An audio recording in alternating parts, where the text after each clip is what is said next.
The underestimated species, the grand chamber of the Galactic Council, hummed with the voices of dozens of alien species, each more ancient and supposedly more advanced than the last. The massive crystalline structure floating in the void between. Star systems had witnessed countless civilizations rise and fall, but today's discussion centered on a species that most considered barely worth their attention. Ambassador Vorthok of the Zalani Empire adjusted his 6 arms and spoke with the contempt reserved for the truly inferior. The humans of Earth continued to pollute their single world while fighting amongst themselves. They have barely managed to establish a few colonies on neighboring planets. How can we possibly consider them for council membership? The chamber erupted in what passed for laughter among the various species. Councillor Mystara of the Ethereal Collective, her gaseous form shimmering with amusement, added her voice to the mockery. They still use chemical propulsion for most of their spacecraft. Their fastest vessels would take centuries to reach even the nearest council worlds. It's almost charming how primitive they remain. High Magistrate Krulin of the Thrakari Dominion, his massive bulk casting shadows across the chamber floor, rumbled. His agreement. Our intelligence reports show they cannot even agree on basic resource distribution on their home world. They fight over water, energy, and territory like animals. What wisdom could such a species possibly offer this council? The discussion continued for hours, each species contributing their observations of humanity's perceived failures. The quantum minds of Arcturus noted humanity's limited understanding of subspace physics. The biomechanical synthesis spoke of their crude medical technology. The temporal guardians mocked their linear perception of time itself. It was then that Councillor Dexai of the Surveyor caste raised a tentacle for attention. The Surveyors were among the most respected species in the Council, having mapped and catalogued star systems for millennia. Perhaps, Dexai began, we should offer them the standard challenge. It would provide entertainment value, if nothing else. The standard challenge was a test given to species who requested council membership, but were deemed obviously unqualified. It involved a series of impossible tasks designed to demonstrate the requesting species' inadequacies. Most civilizations withdrew their applications after receiving the challenge parameters. Those few who attempted it typically failed within days, returning to their home systems humbled and aware of their place in the cosmic hierarchy. Excellent suggestion, Vorthok declared. Let them attempt to establish a trade route through the Maelstrom sector. Negotiate a peace treaty between the warrior clans of Bellatrix, and develop a solution to the energy crisis affecting the outer rim worlds. When they fail, as they surely will, we can dismiss their application permanently. The vote was unanimous. The Council's message was transmitted to Earth within hours, carried by quantum entanglement communicators that humanity had only theorized about. The message was simple. Your species has been deemed potentially eligible for probationary council membership.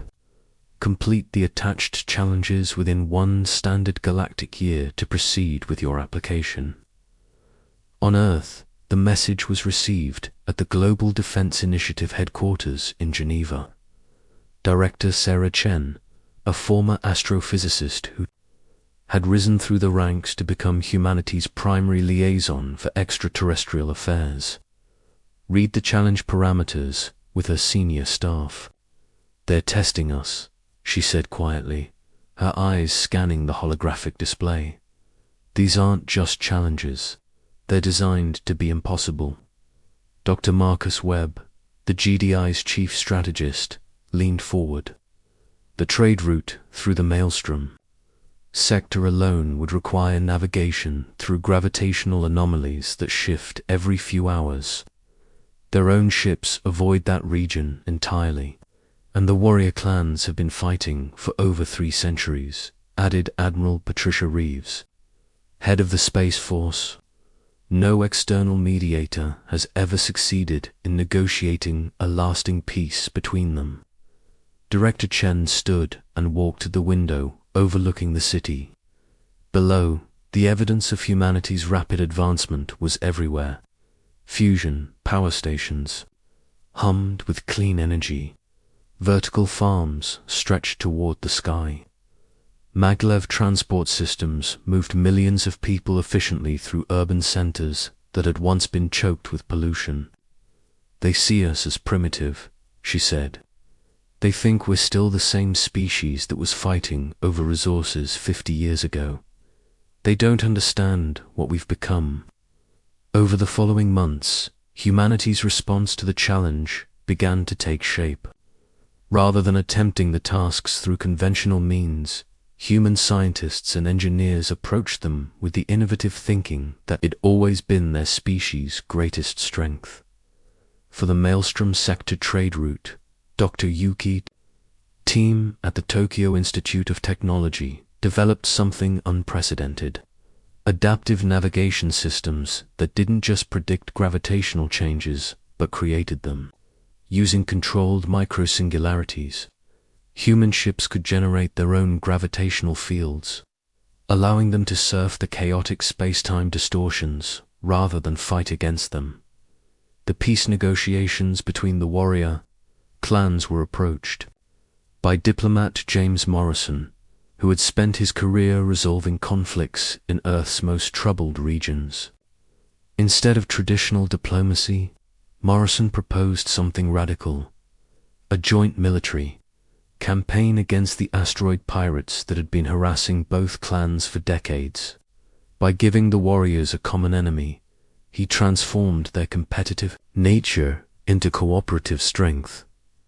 The energy crisis solution came from an unexpected source. Dr. Amara Okafor, a theoretical physicist from Lagos, proposed harvesting energy directly from the quantum foam that permeated empty space. Her team's breakthrough in zero-point energy extraction could provide unlimited clean power to any civilization advanced enough to understand the principles. As news of humanity's progress reached the Galactic Council, the chamber's atmosphere began to change. The initial amusement faded into confusion, then concern. Species that had existed for millennia were watching a relative newcomer solve problems that had stumped the galaxy's greatest minds. "This is impossible," Vorthok muttered, reviewing the latest reports. "They're actually succeeding, Counselor." Mystara's gaseous form rippled with uncertainty.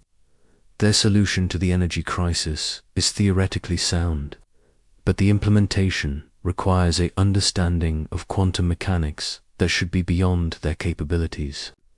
"Hi, Magistrate." Krulin's massive form shifted uneasily. "Perhaps we underestimated their potential. Their military cooperation strategy for the warrior clans is ... elegant, simple but effective." It was Dexai who voiced what many were beginning to think: we may have made an error in judgment.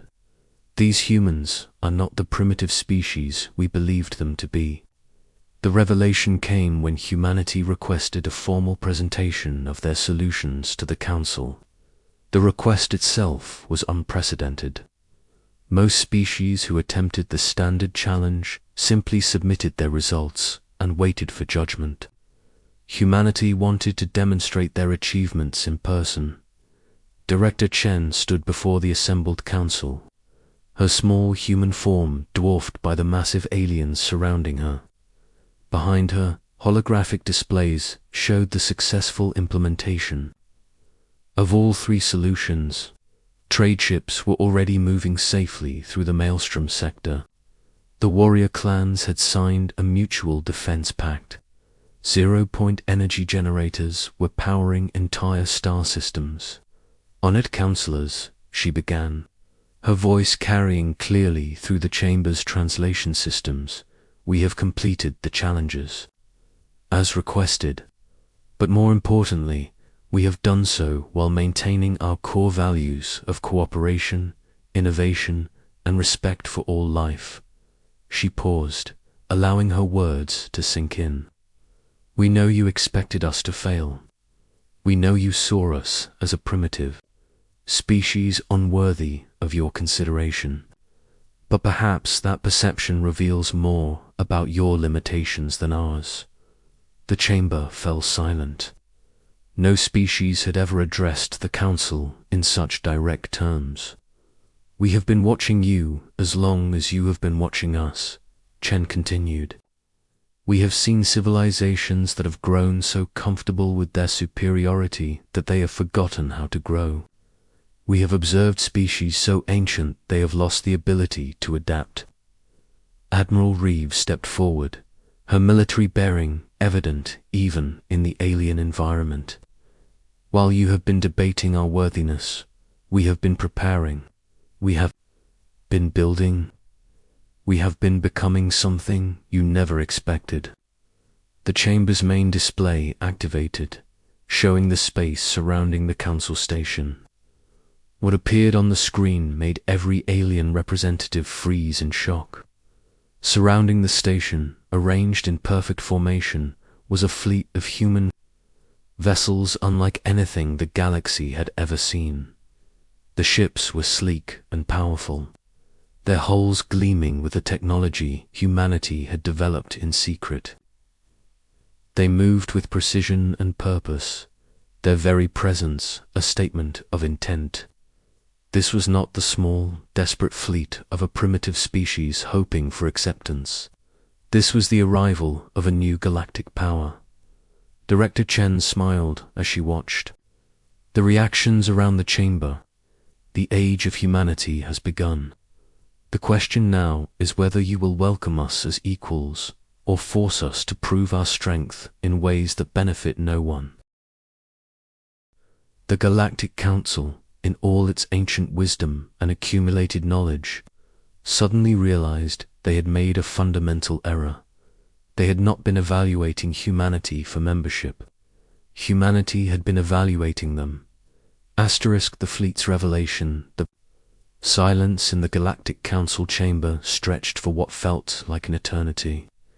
Every alien representative stared at the display, showing the massive human fleet that had somehow appeared without detection.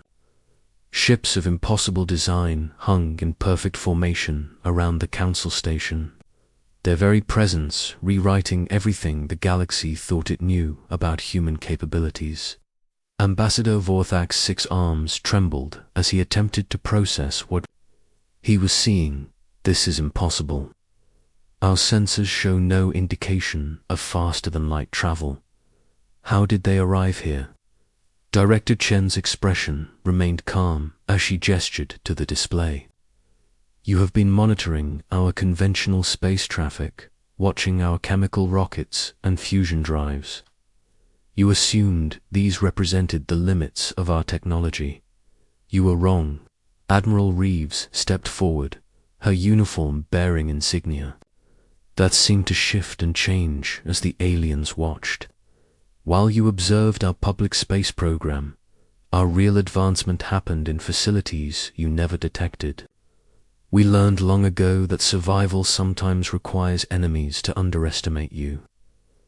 Dr. Webb appeared beside Chen, his form flickering slightly as he solidified from what appeared to be pure energy. Quantum displacement technology. We don't travel through space, we step between dimensions.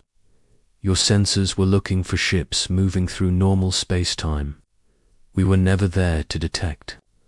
The revelation that humans had mastered technologies far beyond Council understanding sent shockwaves through the chamber. High Magistrate Krulan's massive bulk shifted nervously as he realized the implications.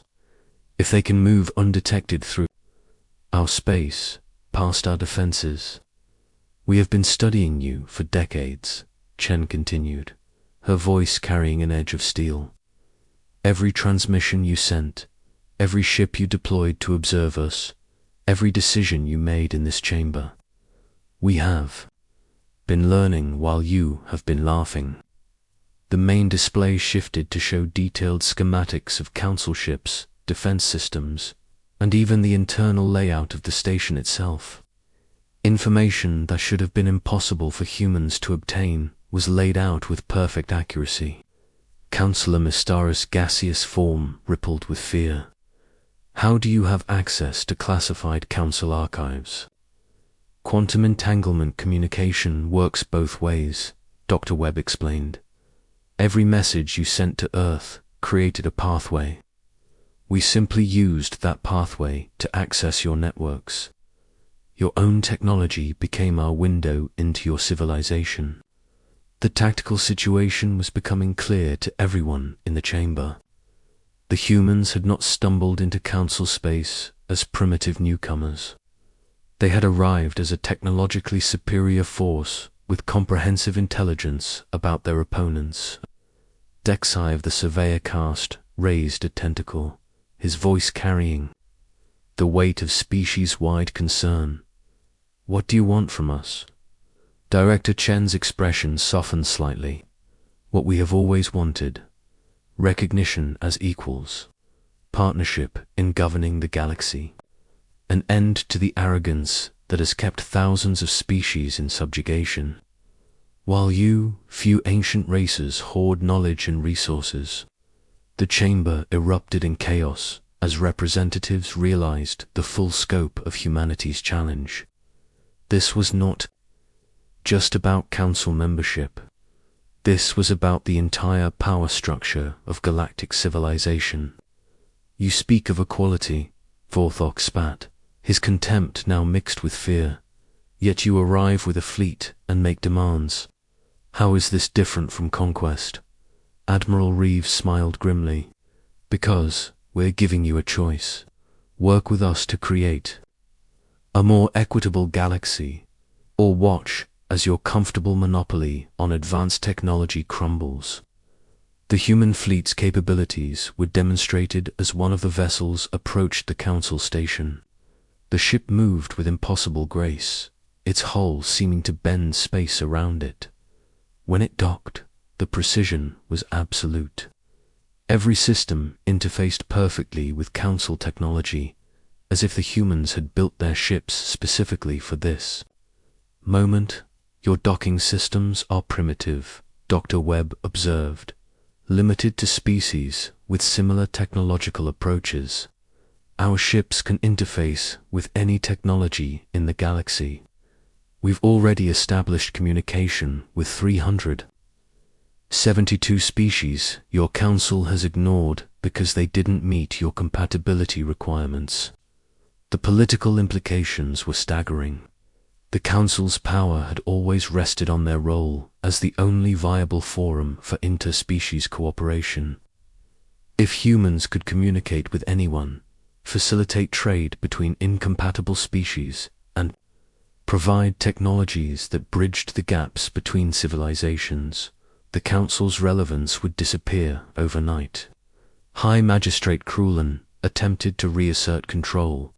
Even if your technology is advanced, you are still one species against the combined might of the Council. We have weapons that can destroy star systems. So do we, Admiral Reeves replied calmly. But we prefer construction to destruction.